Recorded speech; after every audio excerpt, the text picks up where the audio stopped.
우리 하나님 말씀 보도록 그렇게 하겠습니다. 하나님 말씀은 창세기 11장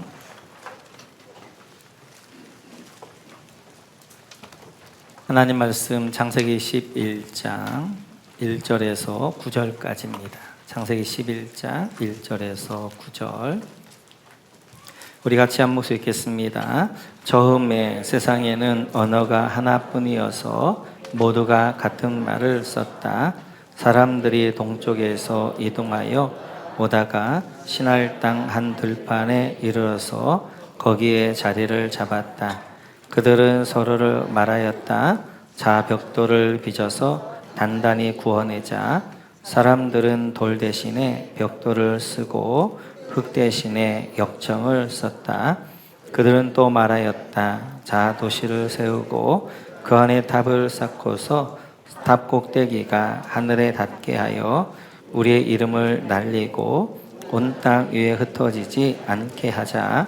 주님께서 사람들이 짓고 있는 도시와 탑을 보려고 내려오셨다. 주님께서 말씀하셨다. 보아라, 만일 사람들이 같은 말을 쓰는 한 백성으로서 이렇게 이런 일을 하기 시작하였으니 이제 그들은 하고자 하는 것은 무엇이든지 하지 못할 일이 없을 것이다. 자, 우리가 내려가서 그들이 거기에서 하는 말을 뒤섞어서 그들이 서로 알아듣지 못하게 하자. 주님께서 거기에서 그들을 온 땅으로 흩으셨다. 그래서 그들은 도시 세우는 일을 그만두었다. 주님께서 거기에서 온 세상의 말을 뒤섞으셨다고 하여 사람들은 그곳의 이름을 바벨이라고 한다.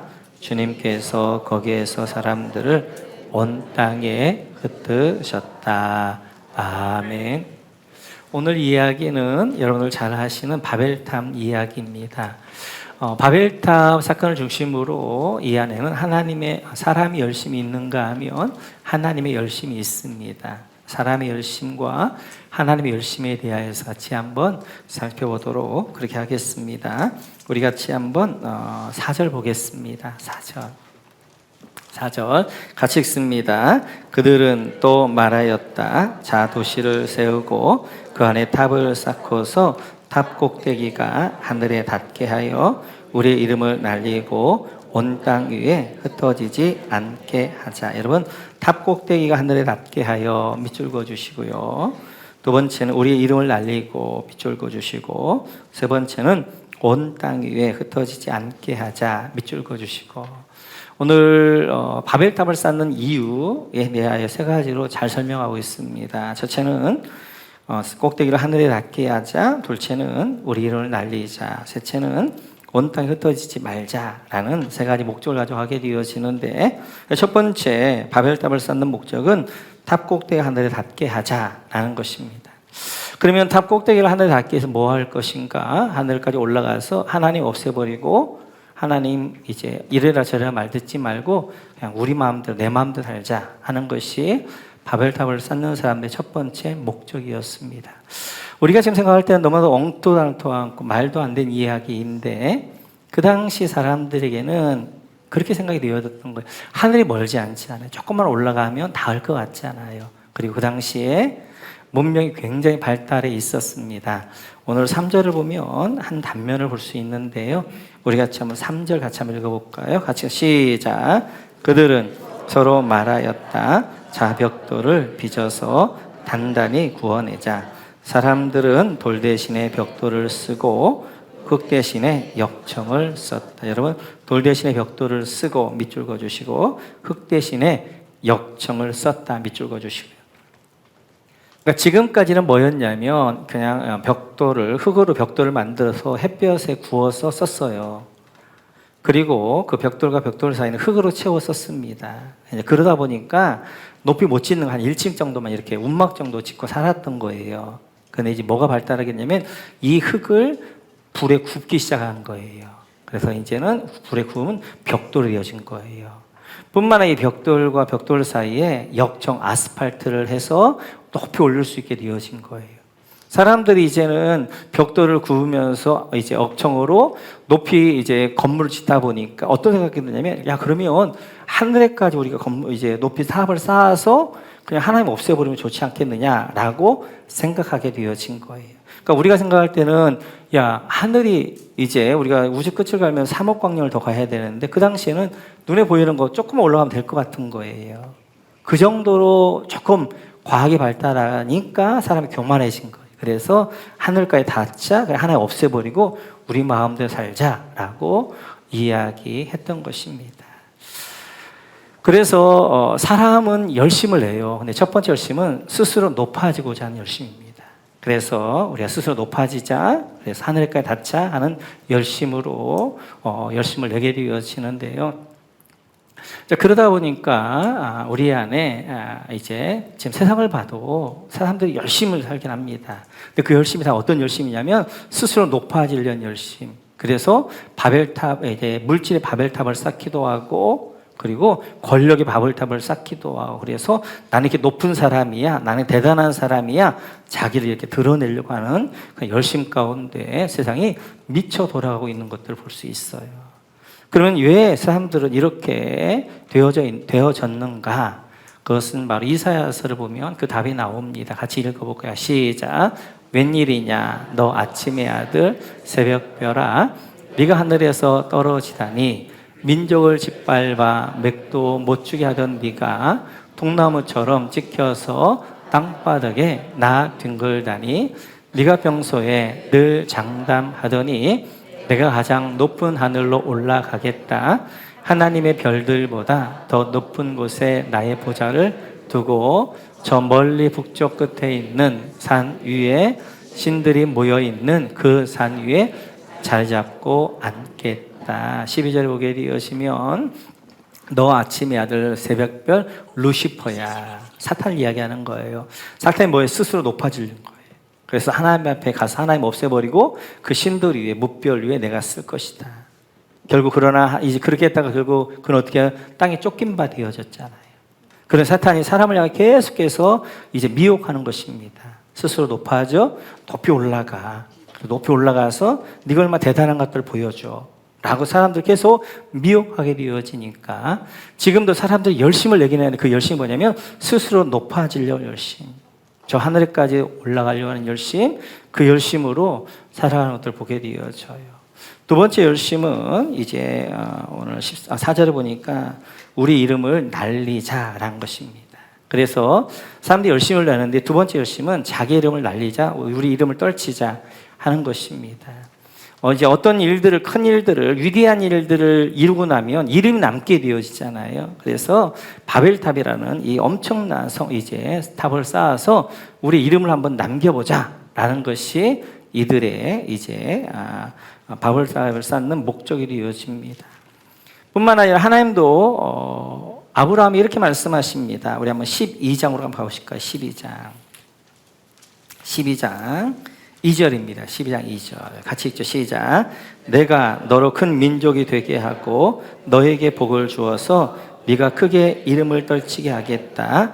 너는 복의 근원이 될 것이다. 여러분, 이름이 떨치게 하겠다. 밑줄 그어주시고, 하나님도 아브라함을 부르서 뭐라고 말씀하고, 내가 너의 이름을 떨치게 해줄 거야. 네 이름을 존귀하게 해줄 거야 라고 하나님도 말씀하셨어요.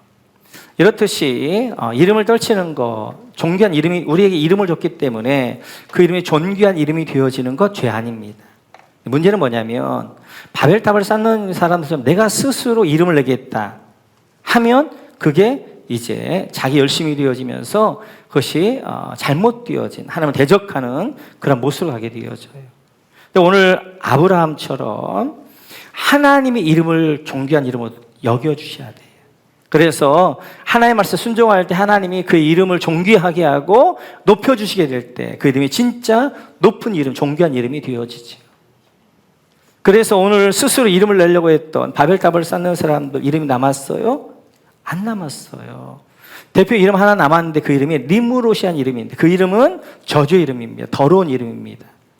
그러나 하나님의 이름을 높여주셨던 아브라함, 하나님 말씀에 순종했던 아브라함은 그 이름이 남았어요. 가장 영광스러운 이름, 바로 믿음의 조상이란 이름으로 지금도 남아서 우리에게 이렇게 존귀한 이름으로 남는 거지요. 이렇듯이 사단은 계속해서 이야기합니다. 네 이름을 내. 네 이름 한번 떨쳐봐. 사람은 자기의 이름을 내기 위해서 얼마나 열심을 내는지 몰라요. 세 번째 열심은 온 땅에 흩어지지 말자는 것입니다. 온 땅에 흩어지지 말자. 그래서 이제 온 땅에 흩어지지 말고 우리가 힘을 갖자 하는 이제 열심으로 그들이 바벨탑을 쌓게 되어져요. 오늘 이제 흩어지지 말자 이 말에는 하나님의 명령에 대한 불순종이 있게 되어지고 하나님의 약속에 대한 불신이 있는 것입니다. 왜냐하면 하나님은 이렇게 이제 말씀하셨어요. 우리 9장으로 가보시겠어요? 9장 1절 같이 읽죠. 시작. 하나님이 노아와 그의 아들들에게 복을 주시며 말씀하셨다. 생육하고 번성하여 땅에 충만하여라. 하나님께서는 노아와 너에게 이제 땅이 흩어져서 땅에 충만해라. 하나님의 뜻은 온 땅이 흩어지는 거였단 말이에요. 그러니까 이들 흩어지지 말자. 하나님의 명령에 대한 불순종이란 말이에요. 뿐만 아니라 하나님의 약속에 대한 불신이에요. 오늘 흩어지지 말자는 말 가운데는 어떤 감정이냐 두려움이 있는 거예요. 우리 흩어지면 안 돼, 망한다. 우리가 하나 뭉쳐서 힘을 가져야 돼. 그래서 우리가 이제 이렇게 두려움 가운데 그들이 우리가 이제 이렇게 힘을 모아자. 그리고 그 가운데 나타났던 현상이 뭐예요? 바벨탑을 쌓는 거였잖아요. 다시 하나님이 홍수로 이 땅을 멸하게 되어지면 우리가 살아야 되잖아. 그래 높은 탑을 쌓아서 홍수를 멸하지 못하게 하자 하는 것도 이들의 생각이었단 말이에요. 하나님 뭐라고 말씀하셨어요? 무지개 언약을 통하여서 뭐라고 말씀하셔요? 내가 다시 너를 멸망하지 않을 거야. 하나님의 말씀에 대한 불신이 결국 바벨탑을 쌓게 되어지는, 우리 흩어지지 말자 이렇게 되어지는 결과를 가져왔단 말이에요. 이 열심이 뭐예요? 하나님의 말씀에 대한 불신이 되어지고 그리고 하나님의 명령에 대한 불순종이 되어진단 말이에요. 하나님의 말씀을 잊지 못할 때 주어지는 첫 번째 벌이 두려움입니다. 두려움. 하나님의 말씀에 순종할 때 주시는 첫 번째 상이 평안함이에요. 평안함. 하나님을 믿고 하나님의 말씀을 믿고 나아갈 때 우리 안에 평안함이 있지만 하나님을 믿지 못하고 말씀을 믿지 못할 때 우리에게 오는 것은 두려움이 있게 돼요. 그래서 예수님께서도 내가 너에게 평안을 주노라 라고 이렇게 말씀하게 되어지는 것입니다. 오늘 바벨탑을 쌓는 사람들 열심히 하고 지금 우리 이 땅 사는 사람들 열심히 살아요. 때때로 탑을 쌓기도 하고 도시를 만들기도 하고 열심히 합니다. 그 열심을 세 가지로 정리하면 첫째는 스스로 높아지고자 하는 열심, 둘째는 이름을 내고자 하는 열심, 세 번째는 흩어지지 말자 힘을 가지자 하는 열심이에요. 이 세 가지 열심 안에 우리의 열심들이 다 들어가 있습니다. 그런데 중요한 것은 하나님이 없는 이 열심들은 하나님을 대적하게 되어지고 열심을 내면할수록 하나님을 더 점점 멀어지게 되어지고 하나님께 떠나게 되어지다는 것이에요. 그런데 오늘 바벨탑을 쌓는 선장에 보면 또 하나님의 열심이 있습니다. 하나님의 열심은 어떤 열심인가? 우리 같이 한번 5절을 보도록 그렇게 하겠습니다. 5절 같이 읽습니다. 주님께서 사람들이 짓고 있는 도시와 탑을 보려고 내려오셨다. 여러분 도시와 탑을 보려고 내려오셨다. 밑줄 그어주시고 내려오셨다. 동그라미 쳐주시고 하나님의 첫 번째 열심은 찾아오신 열심이었어요. 지금 이들이 하나님의 명령에 대한 불순종하게 하나님을 불신하면서 그들이 하나님을 없애버리자고 대적하자고 탑을 쌓고 있는 그 현장에 하나님이 찾아오신 거예요. 내려오신 거예요. 하나님의 열심은 내려오신 열심이었어요. 그런데 사람들의 열심은 뭐냐면 높아지려는 열심이란 말이에요. 스스로가 높아지려고 하는 열심. 하나님의 열심은 찾아오시는 내려오신 열심이었다. 뿐만 아니라 7절에 보면 두 번째 하나님의 열심 나오면 같이 읽죠. 시작. 자, 우리가 내려가서 그들이 거기에서 하는 말을 뒤섞어서 그들이 서로 알아듣지 못하게 하자. 하는 말을 뒤섞어서 밑줄 그어주시고 하나님의 두 번째 열심은 하나님의 은혜를 주신 열심입니다. 하나님 우리를 찾아오셔서 뭐 하시느냐? 찾아오셔서 은혜를 주시는 거예요. 그런데 그 은혜가 때때로는 사랑으로 주실 때가 있는 것, 때때로는 채찍으로 주실 때도 있단 말이에요. 근데 오늘 바벨탑을 쌓는 사람들에게 하나님의 두 번째 열심, 은혜의 열심은 사랑의 채찍의 열심, 징계의 열심이었단 말이에요. 저들에게 언어를 혼잡하게 해서 이제 서로 알아듣지 못하게 하는 채찍을 들어서 이들에게 은혜로 하나님께서 열심을 내셨어요. 뿐만 아니라 8절에 보기에 세 번째 하나님의 열심이 나오면 같이 읽죠. 시작. 주님께서 거기에서 그들을 온 땅에 흩으셨다. 그래서 그들은 도시 세우는 일을 그만두었다. 그들은 온 땅으로 흩으셨다. 밑줄 그어주시고, 세 번째 하나님의 열심은 하나님의 뜻을 이루시는 열심입니다. 그래서 저들이 언어를 혼잡하게 하기, 언어를 알아듣지 못하니까 저들이 도시와 성을 짓는 일을 멈출 수밖에 없었고 흩어질 수밖에 없었단 말이에요. 스스로 흩어지지 않으니까 하나님의 열심을 저들을 흩으시는 거란 말이에요. 하나님 말씀대로 땅에 충만해라 스스로 흩어지면 좋았는데 스스로 흩어지지 않아요. 그러니까 하나님께서는 징계하셔서 어떻게 하는 거예요? 언어를 혼잡게 해서 저들을 흩어버린단 말이에요. 이렇듯이 하나님은 하나님의 뜻을 이룬 열심으로 이 땅을 운행하시게 되어지는 거예요. 사람의 열심은 스스로 높아지려는 열심, 이름을 내려고 하는 열심, 그리고 이제 흩어지지 말고 힘을 갖자는 열심이에요. 하나님의 열심은 찾아오시는 열심, 포기하지 않은 열심, 뿐만 아니라 은혜를 주신 열심, 결국 마지막에 그래서 하나님의 뜻을 이루신 열심. 그러니까 이 땅이 악함과 죄악 가운데 있음에도 불구하고 이 땅이 이렇게 돌아간 이유는 이 하나님의 열심이 있기 때문에 그래요. 그러면 10절 이하를 보게 되어지면 10절에 보면 셈의 족보에다 밑줄 그어주시고 10절 이하면 셈의 족보가 나온단 말이에요. 이 셈의 족보는 하나님의 이 열심 찾아오시고 은혜를 주시고 하나님의 뜻을 이루어가시는 열심의 족보란 말이에요. 그래 하나님께서는 이제 하나님 열심히 이제 찾아오시고 은혜를 주시고 그 다음에 하나님의 뜻을 이루어가시는데 그 역사가 12장부터예요. 다음에 이제 12장부터 하나님의 열심히 어떻게 한 아브라함을 통하여 한 민족을 어떻게 만들어 가시는 것들을 보게 되어질 터인데, 그래서 이 셈의 족보가 찾아내는 한 사람이 있어요. 그 사람이 바로 26절입니다. 같이 한번 볼까요? 26절 시작. 데라는 70살에 아브람과 나홀과 하란을 낳았다. 여러분 이제 아브람과 나홀과 하란에다 밑줄 그어주시고 아브람의 동그라미 쳐주시고, 그래서 셈의 족보가 찾아내는 한 사람이 누구냐면 아브라함이었어요. 이 아브라함을 통하여서 하나님의 열심, 찾아오신 열심, 은혜를 주신 열심, 하나님의 뜻을 이루신 열심이 어떻게 이루어져 가는가 하는 이야기는 12장부터 이제 이스라엘 역사를 통하여서 하나님이 보여주시게 되어져요. 그래서 창세기 11장은 바벨탑 이야기가 중심이 아니라 10절 이하에 나오는 셈의 족보가 훨씬 더 중요해요. 그래서 바벨탑의 이야기는 9절까지 끝난다면 데라의 이제 셈의 족보 얘기는 10절부터 32절까지 22절 걸치된단 말이에요. 저들이 스스로 열심히 하나님을 대적했겠고, 그리고 하나님께서 내려오셔서 저들을 흩으셨다. 끝나는 게 아니라, 그러나 하나님의 역사는 하나님이 찾아오시고 그리고 하나님의 은혜를 주신 그 열심으로 만들어낸 한 사람, 그 족보를 통해 어떻게 이루어가시는가, 그 이야기가 중요한 거예요. 성경은 그런 이야기를 하고 싶은 거예요. 그런 이야기. 사람이 어떻게 했다가 아니라 그 가운데 하나님은 어떤 열심을 가지고 어떻게 하나님이 일들을 이루어가시는가, 그 이야기를 하고 싶은 거고, 그래서 오늘 11장이 훨씬 중요한 것은 셈의 족보가 훨씬 중요합니다. 인간의 악함에도 불구하고 하나님의 은혜는 강물처럼 흐르게 되어져요. 그리고 그 은혜가 인간의 악함을 다 뒤덮게 되어지고 인간의 악함을 다 하게 되면 하나님의 열심으로 하나님의 뜻을 이루어가시는 역사를 보게 되어집니다.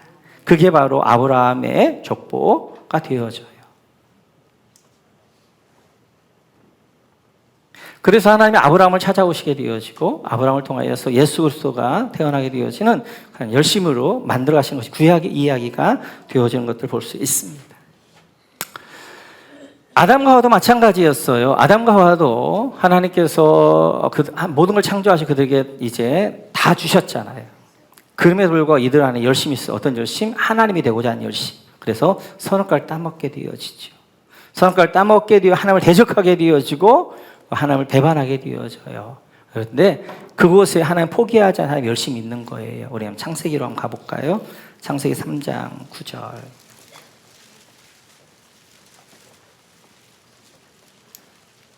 창세기 3장 9절 같이 읽죠. 주 하나님이 그 남자를 부르시며 물으셨다. 네가 어디에 있느냐. 아멘. 이렇듯이 하나님을 범죄하고 자기 열심으로 스스로 함에 되고자 하나님을 떠났던 이 아담을 향하여서 하나님 첫 번째 찾아오신 열심. 그 아담을 포기하지 않는 거예요. 찾아오시는 거예요. 괘씸하잖아요. 그럼에도 불구하고 하나님이 찾아오신다. 그리고 그 아담에게 어떻게 하는 거예요? 가죽옷을 지어 입히셔요. 덮어주시는 은혜의 열심, 하나님의 은혜의 열심. 뿐만 아니라 이 아담을 통하여서 어떻게 하는 거예요? 셋을 통하여서 노아와 그 다음에 아브라함과 다윗과 예수를 통하여 구원의 그 계보를 이어가시는 하나의 뜻을 이루시는 열심을 그 일들을 이뤄가신단 말이에요. 이렇듯이 오늘도 우리가 여기에 살고 있는 이유 중에 하나는 우리는 늘 우리 열심히 하나님을 떠난단 말이에요. 하나님 대적한단 말이에요. 그럼에도 불구하고 더 큰 하나님의 열심이 오늘도 나를 붙잡고 있기 때문에 내 안에 강물처럼 흐르고 있기 때문에 내가 여기에 있는 것입니다. 우리 창세기 19장 29절로 한번 가보시겠어요? 창세기 19장 29절입니다. 창세기 19장 29절 같이 읽죠. 시작. 하나님은 들에 있는 성들을 멸하실 때 아브라함을 기억하셨다. 그래서 하나님은 롯이 살던 그 성들을 재앙으로 뒤덮으실 때 롯을 그 재앙에서 건져주신 것이다. 들에 있는 성들을 멸하실 때 밑줄, 그 밑에 롯을 그 재앙 건져주신 것이다. 밑줄. 소돔과 고모라를 멸망할 때 하나님은 롯을 건져주십니다. 그러면 롯이 소돔과 고모라 사람보다 의로워서 그랬나요? 롯이 구원받을 만한 자격이 있어 그랬나요? 그렇지 않습니다. 우리 1절 같이 한번 볼까요? 19장 1절 같이 읽죠. 시작. 저녁 때에 두 천사가 소돔에 이르렀다. 롯이 소돔성 어귀에 앉아 있다가 그들을 보고 일어나서 맞으며 얼굴을 땅에 대고 엎드려 청하였다. 소돔성 어귀에 앉아 있다가 밑줄 그어주시고, 지금 롯이 성문에 앉아 있는 거예요. 성문에 앉아 있다가 성은 그 당시에는 재판 장소였거든요. 앉아 있다 재판장이란 말이에요. 그러니까 지금 롯은 이제 소돔을 재판한 재판장이었단 말이에요. 그렇기 때문에 이제 소돔의 죄와 롯의 죄는 무관하지 않아요. 뿐만 아니라 그 뒤에 우리가 이제 쭉 보면 롯의 이제 그 모습들 몇 가지를 볼 수 있어요. 그것은 자기 집에 갔던 천사를 좀 보호하려고 어떻게 하는 거예요? 두 딸을 내어주면서 너희들 마음대로 해라. 소돔의 죄가 뭐였어요? 음란의 죄였잖아요. 성적인 죄가 가장 큰 죄였잖아요. 나중에 어떻게 하는 거예요? 이제 구원받은 이후에도 롯이 소활 동굴에서 자기 두 딸과 함께 음란한 짓 해가지고 모압과 암몬이라는 족속이 거기서 나오게 되어지잖아요. 그러니까 롯은 소돔 사람들과 별반 다를 게 없는 거예요. 롯이 소돔 사람보다 더 의로워서 구원받을 만한 자격이 있어서 소돔이 멸할 때 그 롯을 구원해 주신 것이 아니라 그 롯을 구원하신 이유를 오늘 19장 29절에서 이렇게 이야기하는 거예요. 아브라함을 기억하셨다. 여기다 밑줄 그어주시고. 그러니까 롯은 소돔 사람과 똑같은 거예요. 근데 소돔 사람들에게 없는, 롯에게 있는 하나, 축복이 하나 있는 거예요. 그것은 뭐예요? 아브라함의 기도. 아브라함의 열심.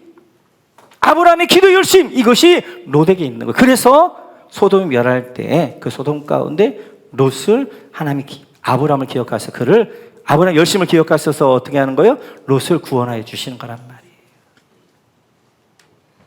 우리가 세상 사람들 도덕적으로 별반 다르지 않지요. 뭐 예수 믿는 사람이 특별히 막 선하게 살고 예수 믿지 않는 분이 막 특별히 악하고 그렇지 않잖아요. 예수 믿지 않는 분들은 그냥 보여지는 악이라면 예수 믿는 사람들은 안 보는 데서 악하잖아요. 선한 척하면서 악하잖아요. 둘 다 똑같아요. 우리가 구원받을 만한 자격이 있거나 아니면 우리 의로워서 하나님 구원해 주신 것이 둘 다 똑같이 죄이란 말이에요. 그런데 세상 사람들에게 없는 우리에게 있는 축복이 뭐예요? 오늘도 나를 위해서 하늘 보좌에서 기도하시는 예수님의 그 열심, 그 기도, 나를 십자가에 죽으셨던 그 예수님의 피 흘리심의 그 열심, 피 흘리심, 이것이 우리이기 때문에 그 하나님의 열심이 오늘 나를 이 멸망에 구원해 주시는 거죠. 내가 의로워서, 내가 자격이 있어서가 아니라 하나님의 열심히, 하나님의 은혜가 오늘도 나를 향하여서 부어지기 때문에, 강물처럼 흐르기 때문에 그 열심히, 그 은혜가 나를 구원해 주시는 것이지. 제가 예언 하나 할까요? 하나님의 은혜가 여러분에게 강물처럼 흐를 줄로 믿습니다. 그런데 그 은혜에 여러분은 늘 모른 척하고 대적하고 멀리하고 적극적으로 반대하고 그러실 거예요. 그럼 하나님은 더 큰 은혜로 여러분들에게 포기하지 않고 여러분 찾아가실 거예요. 그럼에도 불구하고 여러분 계속해서 어떻게 하면 하나님을 무관심하고 하나님을 대적하고 열심히 있지만 하나님을 향한 열심에다 반대쪽을 향한 열심으로 여러분 달려갈 거예요. 그러면 하나님은 더 큰 은혜로, 더 큰 강물로 여러분들에게 다가가시고 그 은혜를 부어주실 거예요. 그럼에도 불구하고 여러분 어쩌면 끝까지 어떻게 하는 거예요? 하나님의 은혜를 거부하면서 내 열심으로 나는 살 거야 하면서 자기의 열심으로 하나님을 거부하면서 또 멀물 떠날 거예요. 그리고 하나님의 더 큰 열심이, 더 큰 은혜가 강물이 여러분 흘러갈 거예요. 그리고 하나님이 결국은 그 하나님의 열심 앞에 여러분들이 무릎 꿇게 하실 줄로 믿습니다. 하나님 그 열심 앞에 여러분들이 두 손 들 줄, 두게 할 줄로 믿습니다. 하나님의 열심히 여러분 항복시킬 거예요. 이제 내 열심을 멈추고 하나님 열심 앞에 내가 손을 내밀고 그 열심 앞에 내가 두 손 들 수 있도록 나를 하나님이 항복시키실 거예요. 그렇게 하나님의 열심 앞에 내가 하나님 은혜 앞에 내 열심을 멈추고 항복할 때, 그리고 그 하나님의 열심 앞에 내가 반응하기 시작할 때, 그때부터 진짜 믿음 생활을 시작하는 거예요. 하나님의 은혜 앞에 감사할 줄 압니다. 하나님의 은혜 앞에 눈물을 흘릴 줄 압니다. 뭔가 대가를 받는 헌신이 아니라 그냥 하나님의 은혜가 감사해서 헌신하게 되어집니다. 그냥 습관적으로 드려지는 예배가 아니라 하나 앞에 감사함으로 드려진 진짜 예배를 그때부터 드리게 되어지는 거예요. 오늘 그 인물 중에 하나가 바울입니다. 바울도 하나님에 대한 열심이 있었어요. 근데 그가 열심히 하면 열심히 할수록 하나님을 대적하게 되어지고 하나님 멀리 떠나게 되어지는 거예요. 그러지 하나님은 더 큰 열심으로, 더 큰 하나님의 은혜로, 더 큰 하나님의 강물로 이 바울에게 다가가십니다. 그런데도 불구하고 바울은 계속해서 하나님을 떠나 더 하나님을 대적하는 열심을 가게 되어 결국은 스데반까지 죽이게 되어져요. 그럼에도 불구하고 하나님은 포기하지 않습니다. 스데반 안에 하나님 임재하셔서 스데반이 자는 것처럼 하면서 이제 큰 사랑으로 그 바울을 껴안으셔요. 다가가시는 거예요. 그러나 바울은 그 하나님의 그 사랑도 그 열심도 포기하게 되어지고 거절하게 되어지고 더 큰 악으로 이제는 어떻게 하는 거예요? 스데반 한 사람이 아니라 다메섹에 있는 집단적으로 이스라엘 기독교인들을 죽여야 되겠다 그래서 다메섹을 그 악함을 가지고 그 열심을 가지고 달려가고 있게 되어지는 거예요. 그래서 하나님은 더 큰 사랑으로, 더 큰 하나님의 열심으로, 그리고 강한 빛으로 이제 바울에게 다가오시는 거예요. 그리고 바울을 거기에 쓰러지게 만듭니다. 그리고 그에게 세상의 눈을 감게 만듭니다. 그리고 하나님 앞에 눈을 뜨게 만들게 되어지는 거예요. 그러자 하나님의 은혜를 발견하게 되면 하나님의 열심을 발견하게 됩니다. 그러면 바울이 거기서 어떻게 하나님의 손을 들게 자기 열심을 멈추게 되어지는 거예요. 그럼 그가 살던 삶을 돌이키는 거예요. 이제는 자기 열심으로 자기의 스스로 높아지게 되어지고 자기 이름을 내게 되어지고 힘을 얻기 위한 열심이 아니라 하나님의 열심 안에 자기가 고백하게, 그 열심 안에 자기가 이제 포함되어지게 되어지는 그 열심으로 하나님의 은혜 앞에 거하게 되어지는 거예요. 그러면 바울의 삶은 완전히 달라지는 거예요.